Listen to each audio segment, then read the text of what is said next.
All right, you've been at Portland Trailblazers media day and practice the last 2 days. I kissed Indeed. my sister twice. Damn. Uh, That one's in there. media day, you Bingo. came in after and you said tempering of the expectations, and it seems as if yesterday, after day one of practice, those expectations are continuing to be tempered by the franchise and this team. What has been the feeling and the buzz kind of around the facility so far? Yeah, no, you know, it's a weird spot to be because everyone knows the deal, but they're still professionals. Like they still think that they can come in and they can win and they can, upset the apple cart and be the team that does it and blah blah blah blah. Like that, you just have to play those mental tricks on you because Yep. there's 82 games and you can't go into a season thinking we're going to be the worst team in basketball. No. So And this goes back to players don't tank, franchises do. yeah, and coaches don't tank. It's Right. the organization. Like they'll pull guys off the floor, then guys will have injuries and 10-day contracts will happen. Just kind of looking at things, the interest in this team is that they aren't that interesting. And I know it sounds super weird, but like the storylines aren't that crazy. It's development. And you have to really be willing to dive into that to enjoy the season. For all the people that are trying to sell themselves on the idea of like, well, they could surprise some people. No, they can't. No, they can't. They just don't have the talent for it. And that's okay. I found myself going into this rabbit hole, though, and just being like, well, they could win 25, 30 games, maybe. But see, here's the thing is they can't because the organization, when it comes time, will not let them. Okay. Like they, Yep, that's what we're doing. Yep. Yep, that part. But no, it is about development this year, and the storylines are going to be Shaden Sharp. It's going to be Anthony Simons. I don't think it's going to be. I think it's going to be Denny Avdia. I think people are going to very quickly become massive Denny Avdia fans. Yep. He is going to bring something this team has needed for quite a few years, and not only his what he can do on the court, but his mentality and his attitude. I've already had some people kind of push back on the idea that Donovan Clingan, he's not going to play a ton.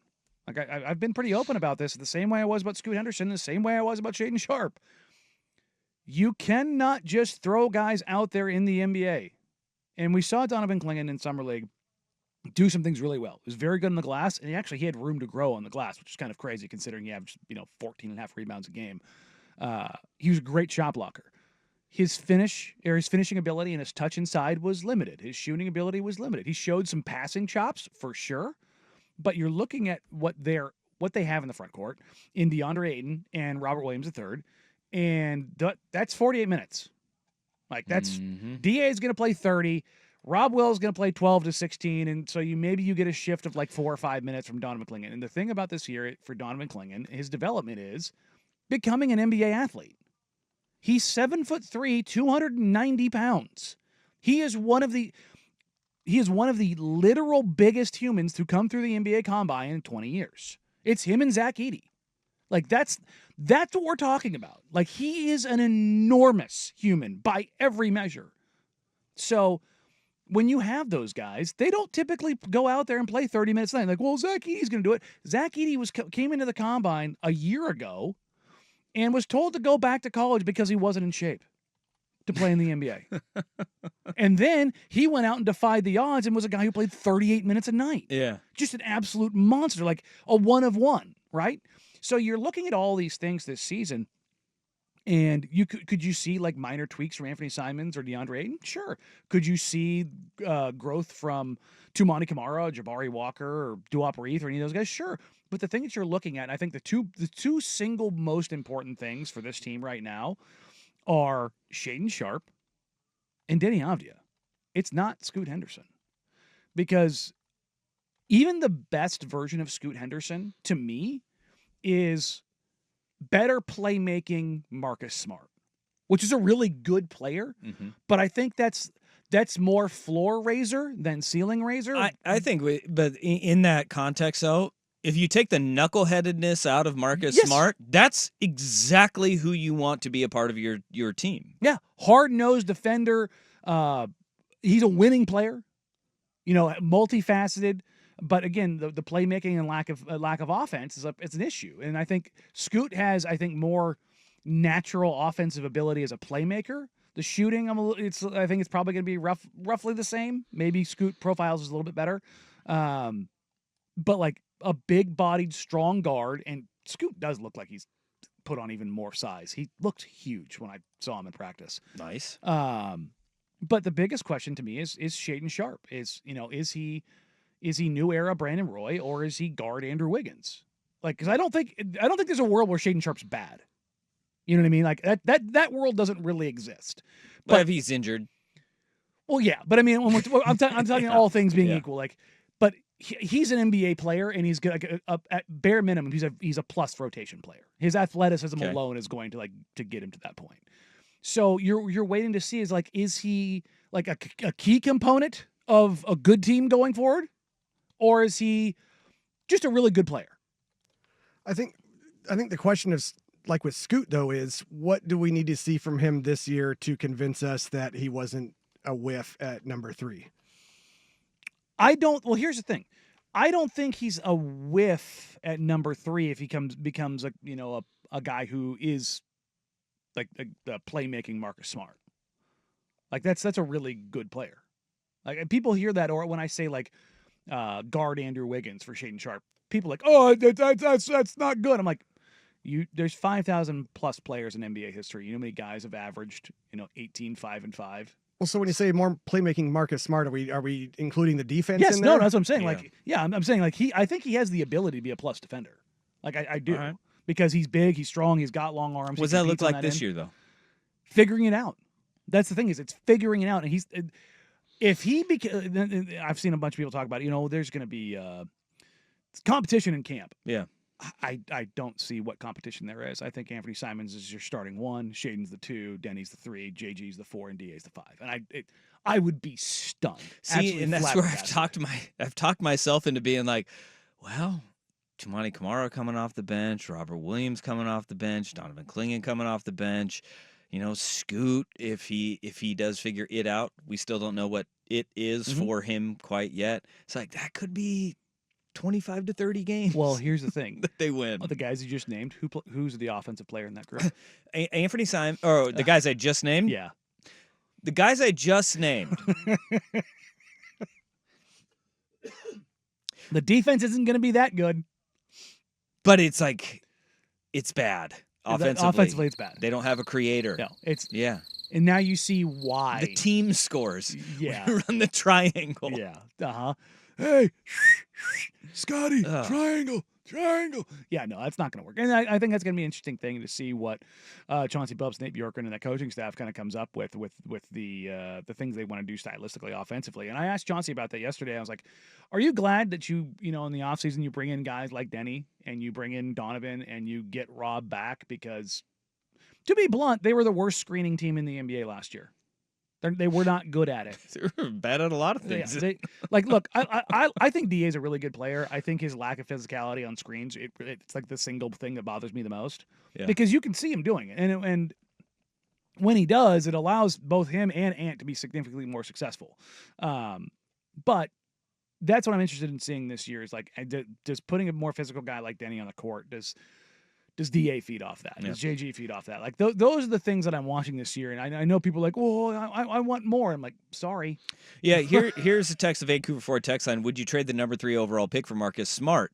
And this is where I think people need to kind of reframe: is that you weren't going to get a guy who you sit there and be like, "Yeah, that's number 3" with that draft class out the gate or ever. And we've talked about this before, but I think it's an important qualifier when you're talking about what a rebuilding team is, right? And as a rebuilding team, you try to get as many of the pieces that you can until you land the transcendent player. The Blazers in that draft at 3 weren't going to get a transcendent player, right? Well, except Joe Cronin told us that they were getting a generational talent. Well, that is why you're seeing expectations have been tempered this year. Yes, like that they're stopping all of that. And this is they got out over their thing. Well, they got out over their skis with the hype of Scoot because people were like, "Oh, the number 3 pick gonna be a great player." He wasn't, but you look at it and you go, all right, over the course of a rebuild, you do take some swings. Mhm. And if you connect on, a guy who is not the transcendent player, and we saw Scoot is not the transcendent player. He is not the guy you hitch your wagon to and drag to a NBA Finals or a Western Conference Finals And for his that matter. development story is not written yet. But what you do is you say, all right, now that what we know of Scoot Henderson not being that transcendent player, can we mold him into being a Marcus Smart type for when we do get that guy? And like that's the big thing. And this is the slippery slope of a tank and a rebuild, right? Is that how long are you going to have to wait for? You look And at Detroit. that, You look at Charlotte. Washington. So much of it and again, they were a ping pong ball off Wemby. Yeah, they're a ping pong ball off Wemby. But and like that's not what people want to hear. No, but I mean like that's the luck. That's the luck Yeah. that comes with this. And I think that's where you're at. Like, no, you wouldn't trade in theory, you would not trade the number 3 pick overall for Marcus Smart. But what they're trying to do is get in the Cooper Flag, Ace Bailey, Boozer, Twins, whatever. They were also a coin flip away from Hakeem Olajuwon. No, and that's the reality. Still talk about it. And that's right? the reality of this stuff. And again, Marcus Smart also spent 2 years in college. Yeah. So you're like, again, you're when you're talking about like, would you trade the number 3 overall pick for Marcus Smart right now? No. Yeah. And like this, like Zach in Portland. So the Blazers are in trust the process mode. Gotta love that. Yeah. No, it sucks. It's not a good place we've to been be. trying to tell everybody. Like, you have to wait this thing out. Now, here's the thing. If luck goes their way, and I've mentioned this before, I have talked to God only knows how many GMs about Cooper Flag, particularly after what happened in Las Vegas with the Team USA. And the stuff that I've asked, I'm like, have you ever seen a high school player play like this? And to a man, the answer is no. I had one GM said, like, the closest thing I can remember is Blake Griffin. Blake Griffin was an absolute freak coming out of high school, and his dominance in college basketball was an absolute barnstorming tour. Cooper Flag is going to play in an insane level at Duke. And if things broke perfectly for Portland, they get the number one overall pick, and you get Cooper Flag, it becomes like 2006 all over again for the Trailblazers. You have Shaden Sharp, you've got Anthony Simons, you've got Scoot Henderson, you've got Denny Avdia, you've got Cooper Flag, you've got Donovan Clingan. Yeah. You've got too much. Like the oldest guy basically of your core, quote unquote, at that point is Ant at 26. Because the likelihood is that you're going to move on from Jeremy, you're going to move on from Rob, you're going to move on from DA eventually. Yeah. And then all of a sudden it starts to make sense because you've got a guy who is the son of your universe. And that's, I hate to say that in October 2nd that we're looking at May 23rd. No, we are. But that's this season is about development for a few guys, certainly. But if you're talking like forecasting this out and how it matters for the Blazers as a franchise, the single thing that matters the most is figuring out if Shaden Sharp has the juice. And beyond that, can they get the number 1 overall pick? All right. Well, that's sad, but it's where the Blazers are. Like, look, I don't want it to be that way. It doesn't mean that I'm not going to watch Scoot or Donovan or Denny and enjoy like all those other things. But if you're talking holistically, stripping all these things away, that's what matters. And I wish there was another way to go about this, about building a team in the NBA. But there's just not a path that exists that makes sense. Yeah. All right. Well, there we are. 2 days in. October 2nd. That's our conversations surrounding the Portland Trailblazers. It was good stuff that we got to, but I think for a lot of Blazer fans, it's just like, this is the reality. Yes. This is where you're at. And strap in. Yeah, get ready because it's not going to be pretty. It's not going to be pretty. No. All right. White Snake, here I go again. But they're not on their own. Well, it is a lonely road. Going down the only road I've ever known. Yeah. All right. Well, yeah, that ain't that the truth.